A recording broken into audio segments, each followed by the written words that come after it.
ಕಾಲದಲ್ಲಿ ಶ್ರೀರಾಮರು ಅರಣ್ಯವಾಸ ಬಂದಾಗ ಈ ಮಾರ್ಗವಾಗಿ ಬಂದಂತೆ. ಆ ಸಂದರ್ಭದಲ್ಲಿ ದಿನನಿತ್ಯ ನಾವು ನಿತ್ಯ ಪೂಜೆ ಶಿವಲಿಂಗು ಪೂಜೆ ಮಾಡ್ತಿರ್ಬೇಕಂತೆ. ಆ ಸಂದರ್ಭದಲ್ಲಿ ಈಗೆಲ್ಲ ಕಡೆ ನೋಡಿದಂತೆ ಶಿವಲಿಂಗು ಎಲ್ಲೂ ಕಾಣ್ತಾ ಇದ್ದಂತೆ.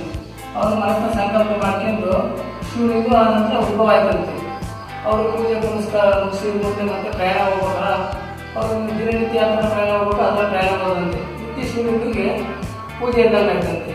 ಅವಾಗ ನಿತ್ಯ ಒಂದು ಆತ್ಮ ಬಂದು ಅಲ್ಲಿ ಶಿವಲಿಂಗ ಮೇಲೆ ಹಾಲು ಕರೆದು ಆರೋಗ್ಯ ಮಾಡೋದಂತೆ. ಅದಕ್ಕೆ ಆಧಾರೇಶ್ವರ ಸ್ವಾಮಿ ಅಂತ ಹೇಳ್ತಾರೆ. ಆಮೇಲೆ ಹಿಂದಿನ ಕ್ಷೇತ್ರಾಯಗಳಲ್ಲಿ ಅತ್ತೆ ಸೊಸೆ ಮಾವ ಅವರು ಕಾಶಿಗೆ ಹೋದ ನಂತರದಲ್ಲಿ ಅಲ್ಲಿ ಸೊಸೆ ಕೈಯಲ್ಲಿ ಒಂದು ಕಡಗ ಇರ್ತಂತೆ. ಅಲ್ಲಿ ಅವರು ಕಾಶಿಗೆ ಕೀರ್ತನಕ್ಕೆ ಹೋದಂಥ ಸಂದರ್ಭದಲ್ಲಿ ಆ ಕಡಗ ಅಲ್ಲಿ ಕಳೆದಿರೋದಂತೆ. ಅವರು ರಸ್ತೆ ಅವ್ರ ಮಾವ ಬೈತಾರೆ ಅಂತಂದ್ಬಿಟ್ಟು ಈ ಮಾರ್ಗ ಅರಣ್ಯ ಮಾರ್ಗವಾಗಿ ಇಲ್ಲಿ ಬಂದಂಥವ್ರು. ಇಲ್ಲಿ ಬಂದ್ಬಿಟ್ಟು ಪಕ್ಕದಲ್ಲಿ ಒಂದು ಹುತ್ತ ಇದೆ.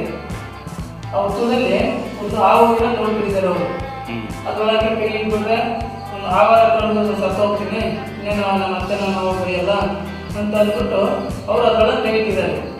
ಅಲ್ಲಿ ಹಾವುಗಳ ಜಾಗದಲ್ಲಿ ಅವಾಗ ಏನಾಗಿದೆ, ಅಲ್ಲಿ ಕಳೆದ ಕಡಗ ಇಲ್ಲಿ ಕೈ ಇಟ್ಟಾಗ ಹುತ್ತದೊಳಗೆ ಇರುವಂಥ ಕಡಗ ಕೈ ಒಳಗೆ ಬಂದು ಸೇರ್ಕೊಂಡಿದೆ. ಅವಾಗ ಏನಾಗಿದೆ, ಆಯಾಮ ಮೂರ್ಛೆ ಹೋಗಿ ಅಲ್ಲೇ ಬಿಟ್ಟಿದೆ. ಅಲ್ಲಿ ಅವಾಗ ಅನ್ನೋರು ಪ್ರತ್ಯಕ್ಷ ಆಗಿ ನೀವು ಏನು ಬರಬೇಕಂತ ಕೇಳಿದಾಗ ಇಲ್ಲಿ ಜನರು ಭಕ್ತಾದಿಗಳು ದಿನನಿತ್ಯ ಕಡಪುರ ಪ್ರಸಾದ ಕೊಡಬೇಕು, ಇಲ್ಲಿ ಒಂದು ದೊಡ್ಡ ಕ್ಷೇತ್ರ ಆಗ್ಬೇಕಂತ ಅವರು ಸಂಕಲ್ಪ ಮಾಡಿದ್ದಾರೆ. ಅದೇ ಮಾರ್ಗವಾಗಿ ಇಲ್ಲಿ ಕಾಶಿಯಿಂದ ಗಂಗಾ ಉದ್ಭವ ಅಂತ ಒಂದು ವಿಶೇಷವಾಗಿ, ಕಾಶಿಯಿಂದ ಗಂಗಾ ಉದ್ಭವ ಅಂತ, ಗಂಗಾ ಉದ್ಭವ. ಅಲ್ಲಿ ಕಳೆದಂತ ಕಡಗ ಇಲ್ಲಿ ಅವಕ್ಕೆ ಬಂದು ಸೇರುತ್ತಲ್ಲ, ಅದಕ್ಕೆ ಕಾಶಿಯಿಂದ ಅವಾಗ ನೀರಲ್ಲೇ ಉದ್ಭವ ಆಗಿತ್ತು. ಮೂರು ಸ್ಥಾನ ಇತ್ತು ಪಕ್ಕದಲ್ಲಿ, ಉದ್ಭವ ಆಗಿತ್ತು. ಒಳಗೆ ಬಾವಿ ಎಷ್ಟು ಅಡಿ ಇದೆ ಅಂತ ಏನಾದ್ರೆ ಎಷ್ಟಡಿ ಅಂತ ಯಾರು ಗೊತ್ತಿಲ್ಲ. 18 ಅಡಿ ಮಾತ್ರ ನನಗೆ ಗೊತ್ತು ಅಷ್ಟೇ. ಇಷ್ಟೇ ಇದಕ್ಕೆ ಮುಂಚೆ ಯಾರಾದ್ರೂ ಒಳಗೆ ಹೋಗಿದ್ದಾರ ನೀರಲ್ಲಿ? ನಾವು ಕೆಳಗೆ ನೀರು ಮಾಡ್ತೀವಿ. ಹಾಂ ಹಾಂ, 3 ವರ್ಷ 4 ವರ್ಷ ಬರ್ತೀವಿ. ಅದೇ ಬಂತ? ಅದೇ ಬಂತು.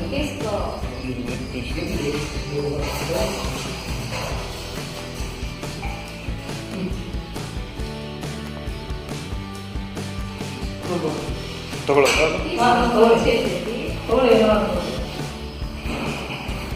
ಅಷ್ಟು ತಗೊಳ್ತೀನಿ.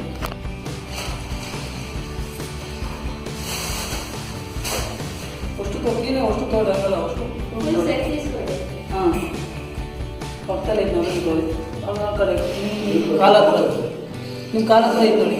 ಹಾಂ, ಅಷ್ಟು ತಗೊಳ್ಳಿ. ಬಳೆ ಎಲ್ಲ ಬಂದಿದೆ ನೋಡಿ. ಇದು ಬಳೆ ಬಂದಿದೆ. ಇಲ್ಲಿ ಹೋಗಿ ಕೆಳಗೆ ಬಿತ್ತಲ್ಲ, ಹೋಗಿ ಕೈ ಹೊಡಿದೆ, ಅಷ್ಟು ಕೈ ಬಿಡದ. ಕೊಬ್ಬರಿ ಬಂದಿದೆ, ಬೇಡ ಪರವಾಗಿಲ್ಲ, ಕೈ ಬಿಡಿ, ಇದು ಬೇಡ. ಬಳೆ ಬಂದಿದೆ. ಬಳೆ ಬಂದರೆ ಶುಭ ಸೂಚನೆ ಇದು. ನಿಮ್ಮ ಮನಸ್ಸಲ್ಲಿ ಏನು ಸಂಕಲ್ಪ ಮಾಡ್ತಿದ್ದೀರೋ ತೃಪ್ತಿಕರ ನೆರವೇರುತ್ತೆ ಅಂತ ಬಂದು. ಒಂದು ಲಕ್ಷ್ಮಿ ಸಂಬಂಧವಾದ ವಿಚಾರ ಆಗಿರ್ಬೋದು, ಅಥವಾ ಒಂದು ಶುಭ ಕಾರ್ಯದ ಬಗ್ಗೆ ಆಗಿರ್ಬೋದು, ಅಥವಾ ಒಂದು ಕೆಲಸದ ವಿಚಾರ ಆಗಿರ್ಬೋದು, ಅಥವಾ ಒಂದು ಆರೋಗ್ಯ ಬಗ್ಗೆ ಆಗಿರ್ಬೋದು, ಎಲ್ಲ ತೃಪ್ತಿಕರ ನೆರವೇರುತ್ತೆ ಅಂತ ಬಂದಿದೆ. ಇದನ್ನು ತಾಂಡಬಿಟ್ಟು ಮನೆಯಲ್ಲಿ ಪೂಜೆ ಮಾಡಿದ್ದೀನಿ. ಆಯ್ತು ಸರ್. ಬನ್ನಿ.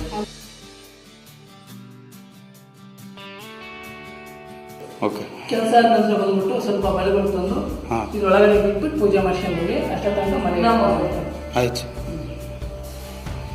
ಬೇರೆ ಏನಾದರೂ ಬಂತ? ಒಳ್ಳೆ ಶುಭ ಸೂಚನೆ ಅದು. ಇಲ್ಲಿ ಹೋಯ್ತಾ? ಹೌದಾ? ಹಾಂ, ಕಾಯಿ ಹೊಡ್ಕೊಂಡು ತೆಗಿಬೋದಾ? ಅದು ದೂರ ಇದೆ. ಅದೊಂದು ಬಂದಿದೆ, ದೂರ ಇದೆ ನನಗೆ.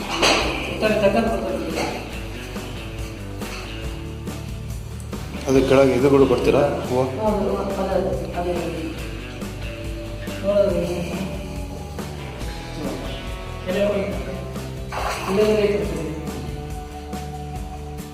ಕಡಲೆಕಾಳು, ಚಿಗಣಿ ತೆಂಬಿಟ್ಟು, ಗಂಧಾಕ್ಷತೆ, ಬಿಲ್ಪತ್ರ ಎಲ್ಲ ಬಂದಿದೆ. ಒಳ್ಳೆಯದು. ಬಿಲ್ಪತ್ರ ಬಂದರೆ ಶಿವನ ಅನುಗ್ರಹ ಆಗಿದೆ ಅಂತ ನಿಮ್ಮ ಮನಸ್ಸಲ್ಲಿ ಸಂಕಲ್ಪ ಮಾಡ್ತೀನಿಯೋ ಶಿವನ ಅನುಗ್ರಹದಿಂದ ಎಲ್ಲ ತೃಪ್ತಿಕರ ನೆರವೇರುತ್ತೆ ಅಂತ ಬಂದಿದೆ. ಅದು ಅಷ್ಟೇ ಶುಭ ಸೂಚನೆ. ಅದು ಮೇಲಾಗಿ ಕೊಳದಲ್ಲೇ ಒಂದೇ ಪ್ರಸಾದ ಬಿಲ್ಪತ್ರೆ ಬಾಳೆಹಣ್ಣು. ಅರ್ಥ ಆಗಿಲ್ಲ. ಈ ಕೊಳದಲ್ಲೇ ಒಂದೇ ಪ್ರಸಾದ ಇದು. ಹೌದಾ? ಬಿಲ್ಪತ್ರೆ ಶಿವನ ಅನುಗ್ರಹ ಆಗಿದೆ ಅಂತ ಬಂದ್ವಿ. Right right. ಅನುಕೂಲ ಆಗ್ತದೆ. ಬಾಳೆಹಣ್ಣು ಬಂದ್ಮೇಲೆ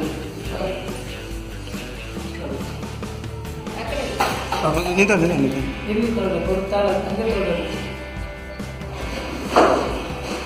ಬಂದಿಲ್ಲ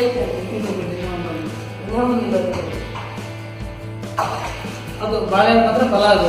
ಹಾಂ, ನಿಮ್ಮ ಮನಸ್ಸಿನಲ್ಲಿ ಏನು ಸಂಕಲ್ಪ ಮಾಡ್ತಿದ್ರು ಹಾ. ಅಷ್ಟೊಳೆ ನೆರವೇರುತ್ತೆ ಅಂತ ಬಂದಿದೆ. ಹೌದು. ಅನುಕೂಲ ಆಗ್ತದೆ. ಕೆಲಸ ಆದ ನಂತರ ಇನ್ನೊಮ್ಮೆ ಬಂದ್ಬಿಟ್ಟು ಆಮೇಲೆ ಬಂದು ಪಂಚಾಮೃತ ಅಭಿಷೇಕನೋ ಅಥವಾ ಒಂದು ಗಂಗಾ ಪೂಜೆನೋ ಹಾ. ಮಾಡ್ಕೊಂಡು ಹೋಗ್ತೀನಿ ಅಂತ ಸಂಕಲ್ಪ ಮಾಡ್ತಾರೆ. ಆಯ್ತು. ಸಂಕಲ್ಪ ತೃಪ್ತಿಯೊಳಗೆ ನೆರವೇರಿಕೆ ಅಂತ ಬಂದಿದೆ. ಹತ್ತು ಲಕ್ಷ ಮಂಗಳಾರತಿ ತಲೆ ತಗೊಂಡು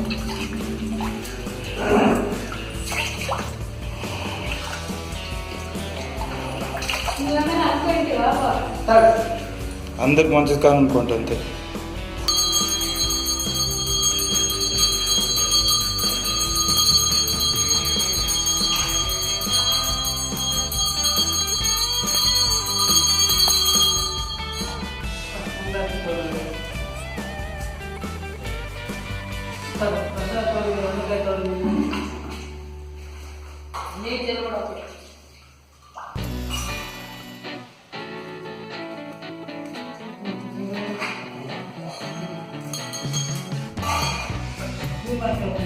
ನೀವು